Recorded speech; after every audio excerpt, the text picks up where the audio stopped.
నమస్తే. ప్రస్తుతం మనతో పాటు సీనియర్ జర్నలిస్ట్ భరద్వాజ్ ఉన్నారు. ఆయనతో మాట్లాడదాం. నమస్తే సార్. నమస్తే. సార్, దుబాయ్‌లో టాలీవుడ్ యంగ్ ప్రొడ్యూసర్ కేదార్ చనిపోయారు అని చెప్పేసి వార్తలొస్తున్నాయి. సో, ఈయన వెనక చాలా మంది ప్రముఖులు అటు రాజకీయంగా గాని, ఇటు ఇండస్ట్రీకి, తెలుగు ఇండస్ట్రీకి సంబంధించిన వాళ్ళున్నారు. వాళ్ళ బినామీగా ఈయన ఉన్నారు అని చెప్పేసి అంటున్నారు. ఎంతవరకు నిజమయ్యే అవకాశం? అంటే బీఆర్ఎస్‌తో ఆయనకు సంబంధాలున్నాయి. సంబంధాలు ఉండటం మాత్రమే కాదు, ఇప్పుడు ఆయన దుబాయ్‌లో రియల్ ఎస్టేట్ బిజినెస్ చేస్తున్నాడు అనే ఒక వార్త కూడా సర్క్యులేషన్‌లో ఉంది. హ్మ్.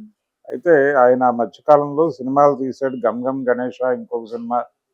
ఆ సినిమాలో ఆనంద్ దేవరకొండ నటించాడు. అయితే ఈ సందర్భంగానే అతను సుకుమార్‌కి, విజయ్ దేవరకొండకి అడ్వాన్సులు ఇచ్చాడు.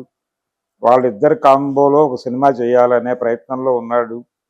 అయితే పుష్పలో ఇరుక్కోవడం వలన ఆయన ఆ ప్రాజెక్టుకి రాలేకపోయాడు సుకుమార్ అనేది చాలామందికి తెలిసిన విషయమే. అయితే అడ్వాన్సులు ఇప్పుడు వెనక్కిస్తారా ఇవ్వరా అనే ఒక చర్చ జరుగుతోంది.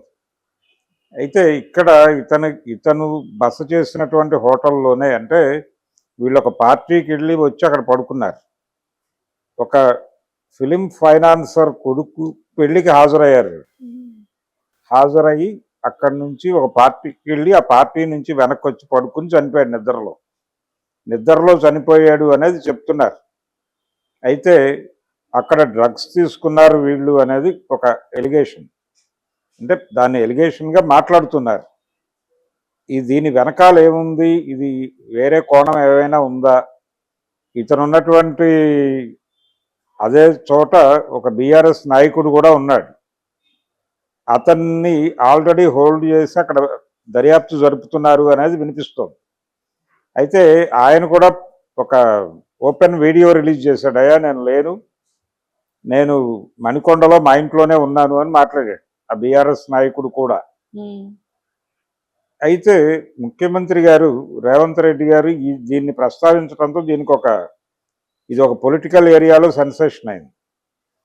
ఆయన ఢిల్లీలో మోడీ గారితో సమావేశమై బయటకు వచ్చిన తర్వాత రకరకాల అంశాలు కన్ఫ్యూజన్గా మాట్లాడాడు. అది కూడా ఓపెన్ మైకుల ముందు మాట్లాడలేదు. తనని కలిసినటువంటి వాళ్ళతో మీడియా పర్సన్స్ ఉన్నారు, వాళ్ళతో కలిపి అందరినీ ఉద్దేశించి కొన్ని స్వీపింగ్ కామెంట్స్ చేశాడు. స్వీపింగ్ కామెంట్ చేయటం ఉద్దేశమే దాని మీద రకరకాల స్పెక్యులేషన్స్ ఉంటాయి అని. అంటే గతంలో రాడిసన్ పబ్లో దొరికాడు ఒకసారి ఇతను కేదార్. కాబట్టి డ్రగ్ కన్జ్యూమింగ్ అనే కల్చర్ బీఆర్ఎస్కి ఉంది. అక్కడ బీఆర్ఎస్కి చెందినటువంటి ఒక వ్యక్తి ఉన్నాడు, ఇతనికి నేరుగా బీఆర్ఎస్తో సంబంధాలు ఉన్నాయి. కాబట్టి డ్రగ్స్, బీఆర్ఎస్, కేటీఆర్తో స్నేహము, ఈ మూడు అంశాలని కలిపి ఒక కథ అల్లడానికి అవకాశం ఉంది మీడియా. ఆ అవకాశం కల్పించడం కోసమే ఉద్దేశపూర్వకంగా కేదార్ హత్యని ఆయన ప్రస్తావించాడు రేవంత్ రెడ్డి. ప్రస్తావించి దీని మీద నాకు ఎందుకు కంప్లైంట్ చేయట్లేదు అని కూడా అడిగాడు. అది మాత్రమే కాదు, ఇప్పుడు కాళేశ్వరం ప్రాజెక్టుకు సంబంధించిన ఒక న్యాయవాది, ఆ కేసులు చూస్తున్నటువంటి ఒక న్యాయవాది చనిపోయాడు.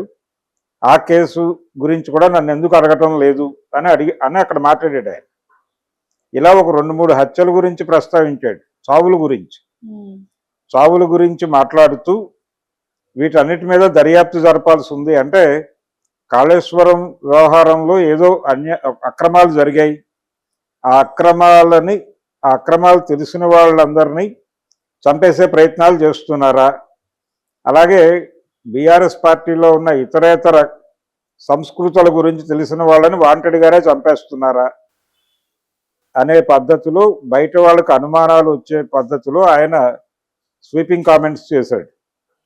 ఇది కూడా డైవర్షన్ స్కీమ్లో భాగంగానే చేస్తున్నాడు అనే మాట కూడా బయట మాట్లాడుకుంటున్నారు ఆల్రెడీ. అది కూడా డైవర్షన్ స్కీమే. ఎలాగైతే చంద్రబాబు గారు అక్కడ కౌసాని గారి అరెస్టు ఒక డైవర్షన్ స్కీమ్గా తీసుకుని చేస్తున్నాడు, ఇక్కడ రేవంత్ రెడ్డి కూడా దాదాపు అలాంటి డైవర్షన్ స్కీమ్లో భాగంగానే ఈ కేదారు, డ్రగ్స్, కాళేశ్వరం, ఆ న్యాయవాది మరణం, వీటన్నిటినీ పట్టుకొచ్చి మాట్లాడుతున్నాడు అనేది వాస్తవం.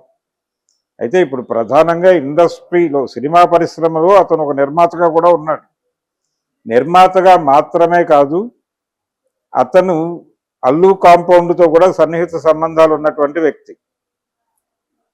కులం రీత్యా కూడా ఓకే. అతను అల్లు అర్జున్కి సన్నిహితుడు, అలాగే బన్నీవాసుకు క్లోజ్ ఫ్రెండ్. బన్నీవాసుకు జనసేనతో సంబంధాలు ఉన్నాయి, ఇతనికి కూడా ఆంధ్ర రాజకీయాలతో సంబంధాలు ఉన్నాయి కేదార్కి. కాబట్టి చాలా లింకులు ఉన్నాయి, దీనిలో చాలా లింకులు ఉన్నాయి. అతను బిజినెస్లో ఉన్నాడు. సినిమా అనేది ఒకటే అతని బిజినెస్ కాదు, సినిమా వ్యాపారము చేస్తున్నాడు, రియల్ ఎస్టేట్ చేస్తున్నాడు. అది దుబాయ్లో మాత్రమే కాదు, ఇక్కడ కూడా ఉన్నాయి అతనికి. కాబట్టి రాజకీయాలతో సన్నిహితంగా ఉండటం ద్వారా కొన్ని వ్యాపారాలు చేసుకోవడానికి అవకాశం దొరుకుతుంది అనే ఉద్దేశంతో అతను బీఆర్ఎస్తో ట్రావెల్ అయ్యాడు. ఆ సందర్భంగా వాళ్ళకు సంబంధించిన కొన్ని వ్యవహారాలు కూడా ఇతనికి అప్పచెప్పి ఉండొచ్చు. ఆ యాంగిల్లో అతను కేటీఆర్కి బినామీ అనే ప్రచారం కూడా జరుగుతోంది. ఇలా కేదార్ హత్య కేవలం సినిమా నిర్మాతగా జరిగిన హత్య అనే అనేస్తున్నాం, కానీ అది హత్య ఆత్మహత్య అనేది తెలియదు, సహజ మరణం అనే చెప్తున్నారు. ఇప్పుడు అఫీషియల్గా ముందు వచ్చినటువంటి వార్త అయితే సహజ మరణం అని, ఆయన నిద్రలో చనిపోయాడు అనే చెప్పారు. అయితే నిద్రలో సంభవించిన మరణం వెనకాల ఎవరైనా ఉన్నారా అనేది ఒక ప్రోబ్. ఆ ప్రోబ్ ఆల్రెడీ జరిగిపోయింది, వాళ్ళు కూడా ఒక నిర్ధారణకు వచ్చారు సహజ మరణమే అని. ఇక్కడ వరకు ఉన్న సంఘటన, ఆ సంఘటన మీద రకరకాల స్పెక్యులేషన్స్. ఇది హత్య ఉండొచ్చు అనే అభిప్రాయం కలిగించే విధంగా రేవంత్ రెడ్డి గారు ఒక అనుమానాన్ని నాటాడు. పైగా నాటినవాడు రేవంత్ రెడ్డి, ముఖ్యమంత్రి. ఆయన ముఖ్యమంత్రి గారు మాట్లాడిన మాటల్లో ఏదో మేరకు నిజం ఉంటుంది అని నమ్మేవాళ్ళు చాలామంది ఉంటారు. గతంలో కూడా స్పెక్యులేషన్స్ వ్యాప్తి చేసిన చరిత్ర ఉంది ఈయనకి. అంటే బీఆర్ఎస్ మరికొద్ది రోజుల్లో బీజేపీలో విలీనం కాబోతోంది అని ఒకసారి ఆయన ముఖ్యమంత్రి హోదాలోనే ఓపెన్ డాస్ మీద ప్రసంగించిన చరిత్ర ఉంది ఆయనకి. అలాగే జగన్మోహన్ రెడ్డి ఎమ్మెల్యే పదవికి రాజీనామా చేసి ఆయన కడప ఎంపీగా కంటెస్ట్ చేయబోతున్నాడు, అతని కోసం అవినాష్ రిజైన్ చేయబోతున్నాడు అని కూడా ఇదే రేవంత్ రెడ్డి గారు ఓపెన్ డాస్ మీదే మాట్లాడాడు. ఇలా స్పెక్యులేషన్స్ సర్క్యులేట్ చేయడంలో ఈయనకు ఒక చరిత్ర ఉంది రేవంత్ రెడ్డికి. అందుకని ఇతని ఈ కేదార్ మరణాన్ని వ్యూహాత్మకంగానే ఆయన మార్కెట్లో రకరకాల అనుమానాలు వచ్చే పద్ధతిలో వెదజల్లాడు అనేది ఇప్పుడు వినిపిస్తున్న మాట. దానిలో ఖచ్చితంగా వాస్తవం ఉంది. అయితే ఆయన గతంలో లాగా ఓపెన్ డయాస్ మీద మాట్లాడకుండా దీన్ని మీడియాకి అలా లీక్ చేశాడు సరదాగా. ఆ లీకుల మీద రకరకాల కథనాలు నడుస్తున్నాయి ఇప్పుడు. వీటికి సమాధానాలు చెప్పుకునే పరిస్థితి బీఆర్ఎస్కి కల్పించాడు ఆయన. ఈ గొడవలోకి వెళ్ళిపోతారు అందరూ. ఈ గొడవలోకి వెళ్ళిపోయిన తర్వాత ఇక్కడ జరుగుతున్నటువంటి రకరకాల పంచాయతీలు ఉన్నాయి. బీసీ పంచాయతీ జరుగుతోంది, అలాగే కాంగ్రెస్ పార్టీలోనే ఒక వ్యతిరేక వర్గం తయారై ఆయన మీద సీరియస్గా దాడి చేస్తోంది. ఈ మొత్తం వ్యవహారాన్ని అలా పక్కకి జరిపి వేరే ట్రాక్లోకి రాజకీయాలను లాక్కెళ్ళిపోతే కొంత ఊపిరి పీల్చుకుని ఆయన వ్యవహారాలు ఆయన చక్కదిద్దుకోవచ్చు. ఆ దిద్దుబాటు కార్యక్రమానికి పొలిటికల్గా వెసులుబాటు కల్పించుకోవడం కోసం సైడ్ ట్రాక్ ప్రోగ్రాంలో భాగంగానే ఈ కేదార్ని తీసుకొచ్చి ఆయన ఈ స్పెక్యులేషన్స్ అన్ని నాటాడు.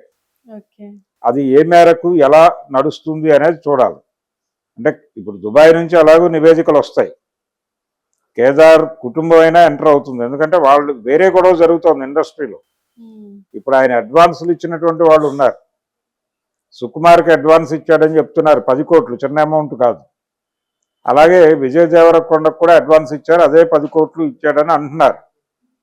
కాబట్టి 20 కోట్లు అడ్వాన్స్ రూపంలో ఆ ప్రాజెక్టుకి స్ట్రక్ అయి ఉన్నాయి. ఇంకా ఎవరికైనా హామీలు ఇచ్చి ఎక్కడైనా అడ్వాన్సులు ఇచ్చాడేమో తెలియదు. అవన్నీ వెనక్కిస్తారా ఇవ్వరా అనేటువంటి ఒక చర్చ ఇండస్ట్రీలో జరుగుతోంది. అది అక్కడ వాళ్ళ గొడవ. అంటే ఆ ఫ్యామిలీకి ఇప్పుడు ఉపయోగపడతాయి కదా ఈ డబ్బులన్నీ అని అంటున్నారు. బహుశా సినిమా పరిశ్రమలో ఉన్నవాళ్ళు చాలా వరకు ఫైనాన్స్ తెచ్చి చేస్తారు.